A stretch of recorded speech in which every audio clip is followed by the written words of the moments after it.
E aí pessoal, saudações jupiterianas, professor Jova mais uma vez, continuando a aula 4, agora com o vídeo 2, onde nós vamos começar a parte de líquidos. Vai lá, mané! Quando nós falamos de líquidos em farmacotécnica, nós primeiro devemos ter em mente a noção do que seriam misturas, e dentro do conceito de misturas, o que seriam soluções. Misturas são sistemas físico-químicos contendo dois ou mais componentes dispersos dentro de um determinado volume, dentro de uma determinada massa. E no caso de soluções são normalmente líquidas, e no caso das misturas, o que seria uma solução dentro do conceito de mistura? Soluções seriam misturas onde o soluto possui um tamanho médio de partícula que varia de 0 a 1 nanômetro. Existem também as dispersões coloidais, cujo tamanho médio de partícula dispersa varia de 1 a 1000 nanômetros. E as dispersões grosseiras, onde o tamanho médio de partícula dispersa varia para acima de 1000 nanômetros. No caso, nós vamos começar falando sobre a parte de soluções, mais especificamente dando uma rápida pincelada sobre princípios e meios, métodos para a produção de soluções. O primeiro deles é a redução de partículas, muito útil quando se vai incorporar, por exemplo, um sólido a um líquido. O que é que essa redução no tamanho de partículas faz? Ela torna a dissolução mais veloz, mais prática, mais rápida. Aumenta a solubilidade, que é a capacidade do solvente dissolver o meu sólido? Não. Apressa, torna a dissolução mais rápida, apenas isso. Um outro método muito utilizado é a agitação, que tem o mesmo objetivo, que é de apressar a dissolução, ou seja, a dispersão do soluto no meu solvente. Um terceiro fator que afeta a dissolução seria a temperatura, onde na maioria dos casos, quanto maior a temperatura, mais rápida a minha dissolução. Existem exceções? Claro que existem. Uma delas é o hidróxido de cálcio. Agora, claro, quando se utiliza o calor, deve-se tomar um grande cuidado com a questão da volatilidade. Não é interessante, por exemplo, utilizar o calor para apressar a dissolução de álcool em água, já que o álcool é volátil, ou de éter em álcool, certo? Na solução de Hoffman, que nós vimos em outra aula. E voltando ao primeiro tópico, a redução do tamanho de partículas, como é que ela pode ser feita? Ela pode ser feita de duas maneiras, através de uma trituração a seco ou através de uma levigação, que a levigação nada mais é do que a trituração utilizando um líquido. E como é que nós expressamos em textos, em gráficos, essas expressões, a quantidade de componente em uma quantidade determinada de preparado? Existem as chamadas expressões, as expressões de concentração. Nessa tabelinha você vê nas 3 primeiras linhas as expressões de percentagem e nas 3 últimas as expressões de proporção, onde nós temos na primeira percentagem de peso sobre volume, onde nós temos gramas de um componente em 100 ml de um preparado. Você pode observar que as unidades padronizadas nessas expressões, se você observar toda a tabela, as unidades padronizadas para massa e volume serão sempre gramas e ml, grama para massa e ml para volume, de acordo com o que está exposto nessa tabela. Eu não vou me ater muito para não perder muito tempo, mas se você quiser dar uma pausada no vídeo, dar uma lida com mais calma nessa tabela, ela será útil para o exercício que nós faremos mais adiante. Essas expressões são utilizadas para quais sistemas? A expressão peso-volume, normalmente nós utilizamos para sistemas de sólidos em líquidos, xaropes, elixires, suspensões, dentre outros. Pode ser utilizada também para gases em líquidos, já que não é tão interessante, não é possível expressar o volume de um gás. Normalmente gás você trabalha com massa, ou seja, falando grosso modo com peso. Pode-se utilizar também a expressão volume por volume para misturas de líquidos em líquidos, e aqui cabe uma observação. As chamadas escalas de alcoometria, que nós veremos com mais detalhe adiante. Nós veremos o que é a escala Gay-Lussac e o que é a escala INPM, que nós vemos muito nas embalagens de produtos por aí afora. E por último, utiliza-se muito também em farmacotécnica a expressão peso por peso, quando se trabalha com sólidos em semissólidos. E aqui cabe um pequeno detalhe também. Pode-se utilizar essa expressão, às vezes, de mistura de sólidos em sólidos. No caso, para a produção de granulados ou de misturas de pós, como nós veremos mais adiante. Mas ela é muito mais comum, é muito mais usual, né? Essa expressão peso por peso, para mistura de sólidos em semissólidos. Certo? E quando a expressão de concentração é muito pequena, certo? Quando temos uma quantidade muito pequena de um componente no sistema como um todo, nós costumamos utilizar duas medidas de expressão que com certeza você também já deve ter visto por aí, que é ppm, ou partes por milhão, e a ppb, ou partes por bilhão. Certo, matematicamente, né, ou em termos de unidades, o que seria um ppm? Um ppm equivale a 1 miligrama por litro. 1 miligrama de um componente em 1 litro do meu sistema, que você pode representar também, né, como 1 micrograma por ml, caso você esteja trabalhando com análise laboratorial de pequena escala. Certo, e como é que eu faço para transformar ppm para ppb? Mantenho o denominador, ou seja, o volume, né, como litro, e divido o numerador por 1000, ou seja, 1 miligrama por litro, que é um ppm, transforma-se em 1 micrograma por litro, no caso, em ppb. E quais são as vantagens das soluções? A primeira grande vantagem é a homogeneidade, ou seja, em termos de controle de qualidade, se eu tenho um volume muito grande de solução, eu posso coletar amostras em pontos diferentes daquela mesma solução, que eu terei basicamente a mesma concentração do meu ativo ou do componente que eu quero analisar.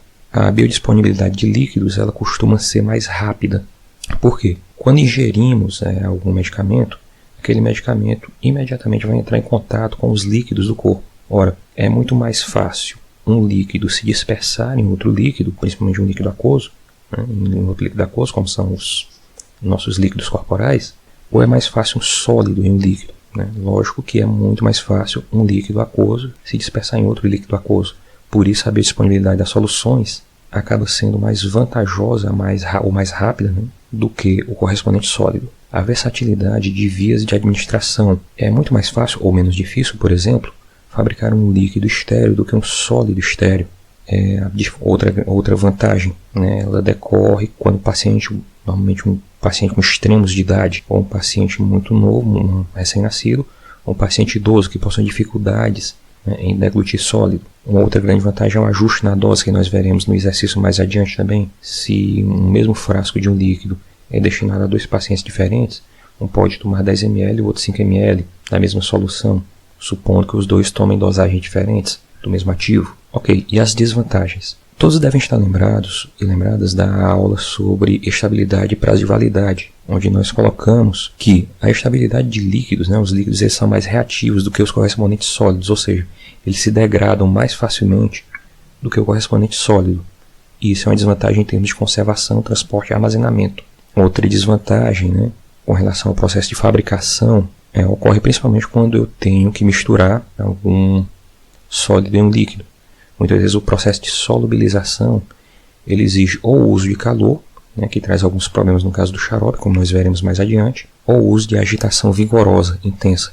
Em alguns casos é necessária até agitação mecânica. A questão do sabor, conforme eu falei no slide anterior, os líquidos têm uma tendência em se misturar com mais facilidade. No caso, os líquidos medicamentosos têm uma tendência a se misturar com mais facilidade com os líquidos corporais, principalmente a saliva, né?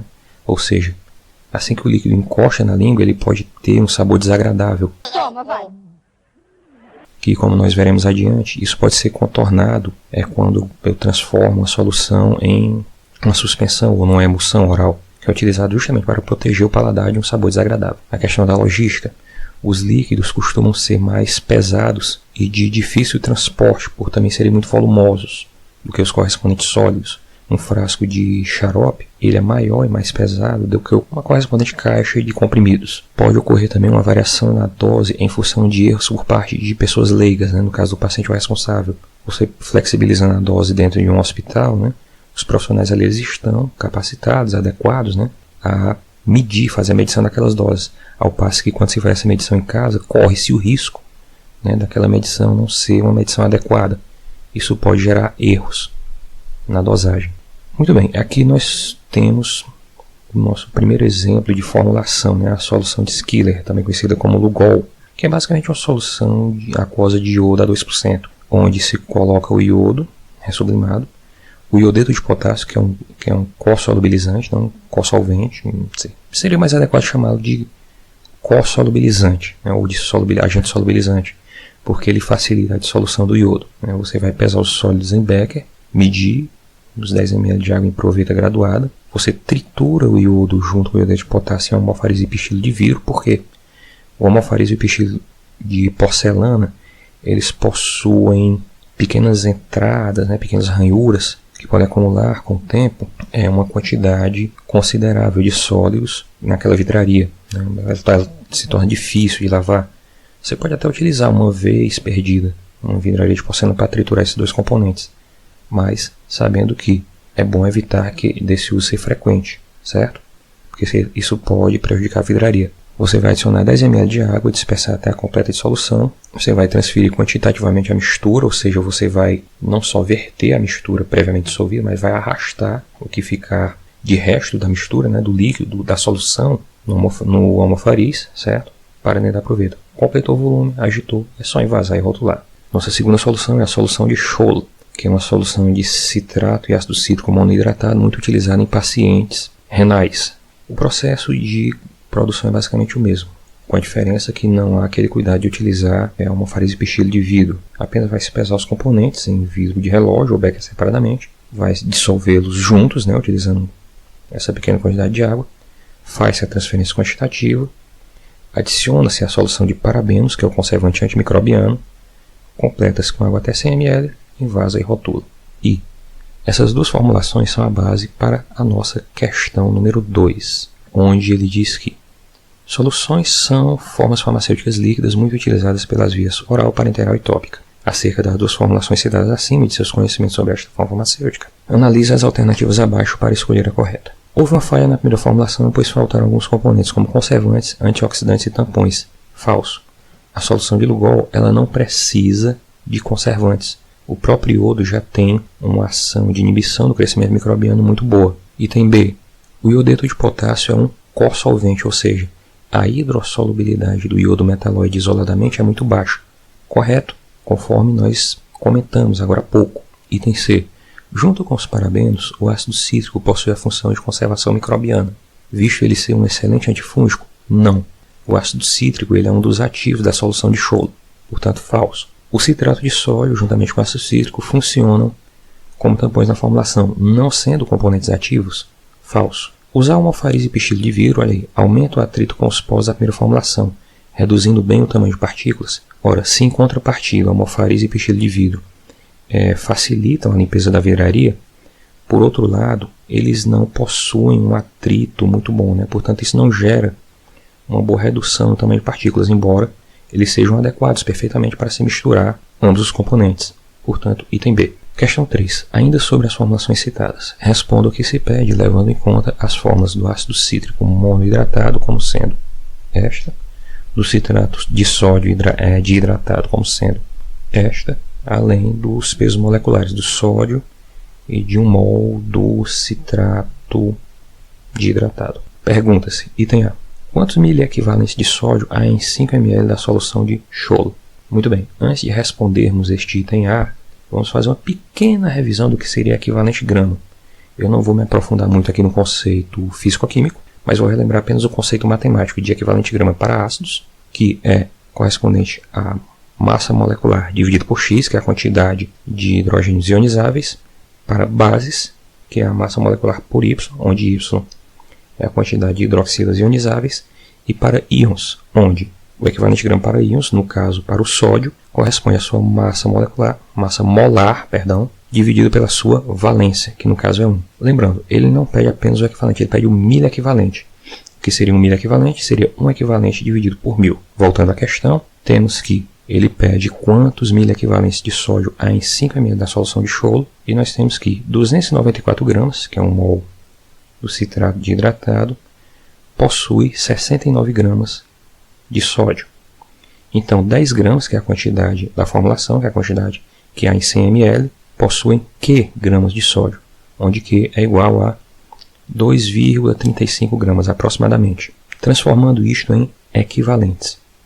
Um equivalente de sódio, conforme nós vimos anteriormente, né, o conceito de equivalente para íons, massa molecular sobre valência, é igual a 23 gramas sobre 1.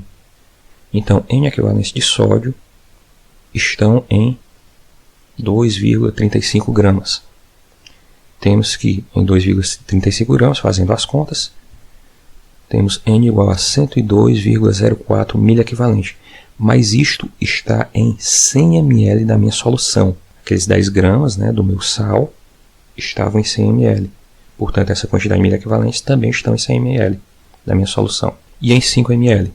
Em 5 ml temos que 102,04 está em 100 ml, então X está em 5 ml. Fazendo as contas, X é aproximadamente igual a 5 miliequivalentes. Item B. Numa mesma enfermaria, olha aqui a questão da flexibilidade da dose dos líquidos que eu falei naquele slide anterior. Lembram? Numa mesma enfermaria, há um paciente em uso de 2 miliequivalentes por dose desta solução e outro em uso de 3 miliequivalentes por dose. Quantos ml devem ser administrados a cada um? Como nós vimos, 5 miliequivalentes estão em 5 ml. Então, 2 miliequivalentes estão em A. O paciente A vai receber 2 ml. Faz-se o mesmo tipo de conta para o paciente B. 5 miliequivalentes em 5 ml. Então 3 miliequivalentes estão em B. B igual a 3 ml para o nosso paciente B. Olha aí. Por último, quantos gramas de iodeto de sódio, devem ser usados para preparar 250 ml da solução de Schiller, saindo da solução de Scholl, né, indo agora para a solução de Schiller. Em 100 ml, nós temos 2 gramas de iodo e 4 gramas de iodeto. Ora, se em 100 ml temos 4 gramas de iodeto, em 250 ml, que é o que ele pede para preparar, nós temos X. Fazendo as contas, X igual a 10 gramas. O mesmo para o iodo. Se em 100 ml temos 2 gramas, em 250 ml temos Y. Fazendo as contas, Y igual a 5 gramas. Xaropes. Os xaropes são soluções adocicadas e viscosas de uso oral, normalmente preparadas com sacarose ou com algum outro edulcorante, né, que é uma substância que dá o sabor doce. Eles podem ser medicamentosos, né, mas podem ser também, ó, como você pode olhar nessa figura de baixo, eles podem ser de agroalimentício. Quem nunca viu aqui xarope de groselha, né, quando era criança, só para se dar um exemplo. Certo. Como nós dissemos, né, duas características principais do xarope são a viscosidade e o sabor doce. Em vista disso, nós temos duas definições bem interessantes.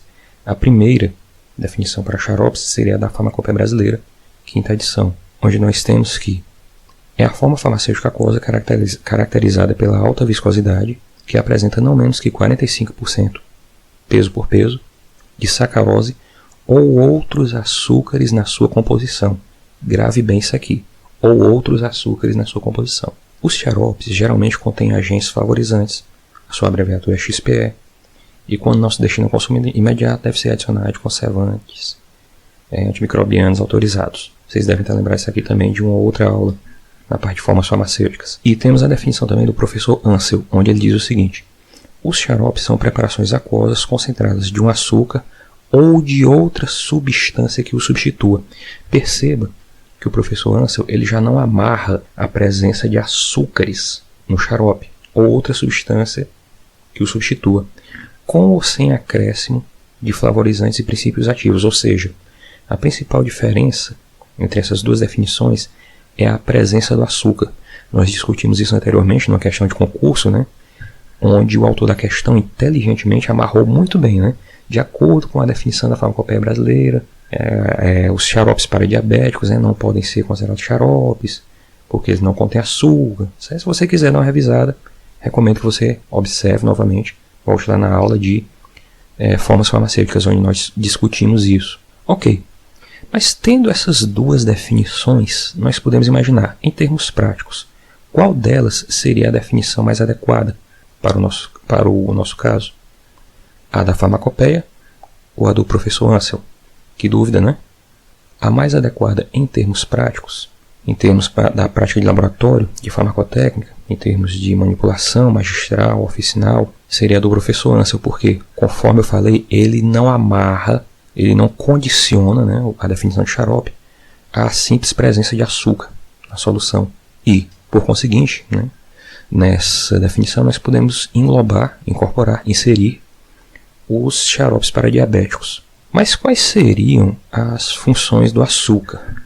Observe a estrutura da sacarose e observe que ela possui uma quantidade grande, né, de hidroxilas dispostas de uma maneira que, em solução aquosa, a sacarose vai conferir viscosidade e sabor doce, que são justamente as duas características típicas de um xarope. Daí nós temos, né, as duas grandes definições de xarope, né, os xaropes comuns e os xaropes sem sacarose.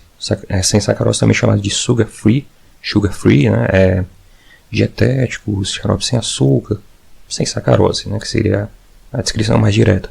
Os comuns. Existe o xarope medicamentoso, que é o xarope comum, aquele que tem qualquer balcão ou prateleira, armário de farmácia. O xarope veículo, né, o xarope veículo nada mais é do que o xarope contendo edulcorantes, conservantes e outros componentes, mas não tem um ativo. E o xarope base, que é a solução de xarope 85%. E os recipientes, no caso dos xaropes comuns, nós temos o edulcorante e agente doador de viscosidade, que estão presentes em um único componente, que é a sacarose. No caso dos xaropes comuns do tipo xarope base, a sacarose ela também exerce efeito de conservante. Como assim? A sacarose conservante, até onde eu tenho lido, a sacarose ela é um meio nutriente, inclusive para leveduras e fungos. Entretanto, o xarope base ele possui 85% de açúcar e apenas 15% de água. Essa pequena quantidade de água não é propícia, né? Ela dificulta o crescimento de qualquer micro-organismo ali, no meu xarope base. De modo que ali nós podemos dizer que no xarope base o açúcar ele tem função edulcorante, de doação de viscosidade, e função conservante. Solvente, sempre a água, e outros componentes que não são obrigatórios. Lembrando daquela definição da farmacopeia brasileira, né? O corante, o flavorizante, o antioxidante. Corante que dá cor, o antioxidante, normalmente o EDTA, e algum flavorizante. Ah, mas ele já tem o sabor doce? Ele tem o sabor doce, mas muitas vezes é necessário não apenas o sabor doce, né? Às vezes um sabor de fruta, né? Morango, caramelo, dentre outros, né? É interessante para se melhorar a aceitação por parte do paciente via paladar. No caso dos xaropes dietéticos, nós teríamos algumas outras substâncias como edulcorantes, como por exemplo a sacarina, o esteviosídeo, a sucralose, ou seja, edulcorantes que não possuem índice glicêmico. Teríamos um doador de viscosidade, que normalmente é um derivado da celulose. O mais utilizado é a carboximetilcelulose sódica ou CMC sódica. Conservantes, pode-se utilizar de maneira bem segura, né, e é muito utilizado em larga escala, os parabenos, metil e propilparabeno. Solvente sempre a água, e os recipientes em quantidade menor, que são basicamente os mesmos dos xaropes comuns. Métodos de preparação. Para o xarope base, bem como para o xarope veículo e medicamentoso, pode-se utilizar o calor para melhorar, para apressar a dissolução da sacarose. Conforme nós vimos, né, no começo da aula, o calor pode ser utilizado para apressar a dissolução das soluções. Entretanto, deve-se ter um certo cuidado no uso de calor para não ocorrer a inversão da sacarose. Ou seja, se eu aqueço a sacarose, além do ponto de inversão, eu teria uma mistura de glicose destrógena e frutose levógera. Mistura essa que possui um sabor mais amargo, né? Um sabor que não é tão agradável, além da própria coloração da solução que não é tão agradável. Já no xarope para diabéticos, eu não preciso ter esse cuidado. Eu posso perfeitamente adicionar calor para dissolver algum componente que, claro, não seja termosensível. Agora, claro, para xaropes comuns, leia-se o base, o veículo e o medicamentoso, é mais recomendável utilizar a agitação mecânica vigorosa mesmo. Por conta de quê? Por conta do problema da possibilidade da inversão da sacarose pelo calor. Na questão 4, eu peguei um pedacinho de um caso clínico, digamos assim, e transformei num caso técnico de manipulação hospitalar, onde nós temos um paciente de 84 anos, diagnosticado com diabetes tipo 2, que foi internado para amputação do membro inferior direito, gangrenado por consequência da doença. A limpeza do curativo cirúrgico é efetuada com solução de permanganato de potássio 1:60.000. Olha aí, ó, aquela expressão de proporção que nós vimos naquela tabelinha. E, em vista da idade avançada, o mesmo começou a apresentar dificuldades de deglutir, ou seja, de engolir comprimidos de metformina 850 mg. Quem conhece metformina de 850 mg sabe que é um comprimido bem grandinho mesmo, para uma pessoa numa idade adulta, intermediária, para um jovem, né, já é difícil, imagine para um idoso. Esses comprimidos eram administrados uma vez por dia. Conseguiu-se modificar para xarope, obtendo sucesso na terapêutica, ou seja, transformou-se metformina comprimido em metformina xarope e obteve sucesso na terapêutica. Em vista do exposto de seus conhecimentos em xaropes e soluções, analise as assertivas abaixo para escolher a alternativa correta. O sucesso na terapêutica citado acima é falso, pois xaropes são necessariamente edulcorados, ou seja, adoçados, né, com açúcar. Não, esse xarope provavelmente era um xarope para diabéticos, onde se utilizou algum edulcorante diferente do açúcar, a sacarina, a sucralose, algum outro, e algum doador de viscosidade derivado da celulose, possivelmente. Então, item 1, falso. A expressão 1 para 60 mil significa 1 grama de permanganato em 60 mil ml de solução tópica. Você nem precisa memorizar todas aquelas linhas daquela tabelinha de expressões, de notações de concentração. Basta você lembrar daquela dica que eu dei. Essas expressões de proporção ou de percentagem, você tem sempre massa em gramas e volume em ml. Verdadeiro, item 2, portanto. Item 3. A sacarina e a CMC, carboximetilcelulose, ou, se você quiser simplificar, CMC, podem ser utilizadas na composição desse xarope. Olha aí, que eu acabei de falar. Item 3, verdadeiro.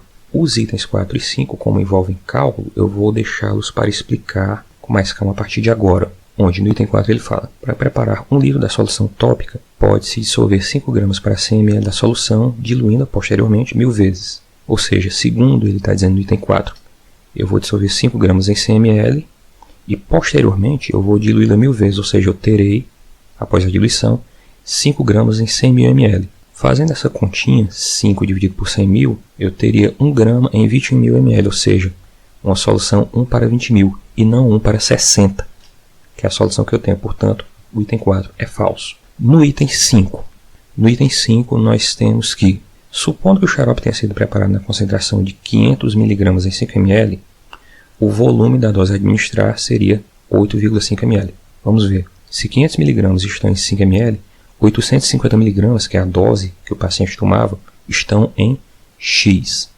Fazendo as contas, temos exatamente 8,5 ml, item verdadeiro. Portanto, temos falso, verdadeiro, verdadeiro, falso e verdadeiro. Analisando as assertivas, todas são falsas? Não. Eliminamos o item A. 2, 3 e 4 são verdadeiras? Vamos lá, 2, 3 e 4 não, a 4 é falsa. 1, 3 e 5 são verdadeiras? Não, 1 é falsa, conforme nós já vimos. 2, 3 e 5 são verdadeiras, item D de dado. Item E, 1, 2 e 5 são verdadeiras? Não, a 1 é falsa. Então, letra D de dado. Elixires. A explicação para elixires ela é bem simples, né? Já que eles, digamos assim, eles são uma ligeira modificação dos xaropes. São soluções orais hidroalcoólicas, que são obtidas por dissolução simples, né? E deve ser por dissolução simples, não se deve utilizar calor, afinal de contas, é hidroalcoólica, contém álcool, né? Não podemos aquecer, que são muito utilizadas quando o meu ativo possui uma boa solubilidade em água e álcool ao mesmo tempo, sendo que quando eu tenho um alto teor alcoólico, normalmente acima de 20%, eu devo evitar utilizar como edulcorante a sacarose. Já já nós veremos por que no exercício. E quando tenho mais de 12% de álcool, é dispensado o uso de conservantes, porque a partir dessa concentração, em torno de 10 a 12%, o álcool já passa a ser um autopreservante. Ele passa a conservar a minha solução, certo? Essa solução, normalmente de 5 a 10 ml, já possui a dose do meu ativo necessária e essa solução ela deve ser evitada, né, ser administrada para crianças e outros pacientes que não devem ingerir álcool. Por ser uma solução volátil, deve-se tomar algum cuidado com a vedação da minha embalagem, certo? Bem como a proteção à luz e ao calor, principalmente. Pelo mesmo motivo do processo de fabricação, né? Você deve conservar, transportar, armazenar e fabricar o elixir sem utilizar o calor. Questão 5. Uma farmacêutica, cujo nome é Jennifer, babacas, lá vem os babacas, estava pesquisando qual seria a formulação mais adequada para determinado ativo a ser administrado por via oral e concluiu que o mesmo é bem solúvel numa solução contendo 22% de álcool. Olha aí. Em vista do exposto, analise as alternativas abaixo para escolher a correta. Trata-se de um elixir, sim, onde pode-se utilizar sacarose como edulcorante, levando em conta que o paciente não seja diabético? Não. Lembre-se, aqui, alto teor alcoólico, né? Eu não devo utilizar sacarose, por quê? Porque a sacarose ela não vai se solubilizar bem em concentrações de álcool acima de 20%. Era isso que eu ia explicar. Por se tratar de uma solução oral, deve-se usar conservante microbiano. Um exemplo que pode ser usado é o da imidazolidinilureia ou imidazureia. Falso. Temos uma concentração acima de 12% de álcool, que já é autopreservante. C. Para pacientes pediátricos, a preparação acima não apresenta problemas. Álcool, paciente pediátrico, não combina. Então, esse aparelho aqui já exclui o item C. Há uma preocupação a menos com relação à embalagem do produto citado, pois o mesmo não apresentará problemas de volatilidade.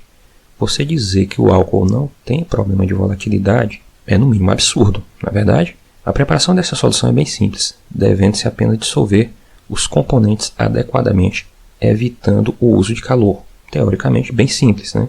Então, de todos os itens, o que mais se aproxima da verdade, né? Teoricamente seria verdade, seria o item E. Muito bem, com esse vídeo nós encerramos a parte de soluções orais.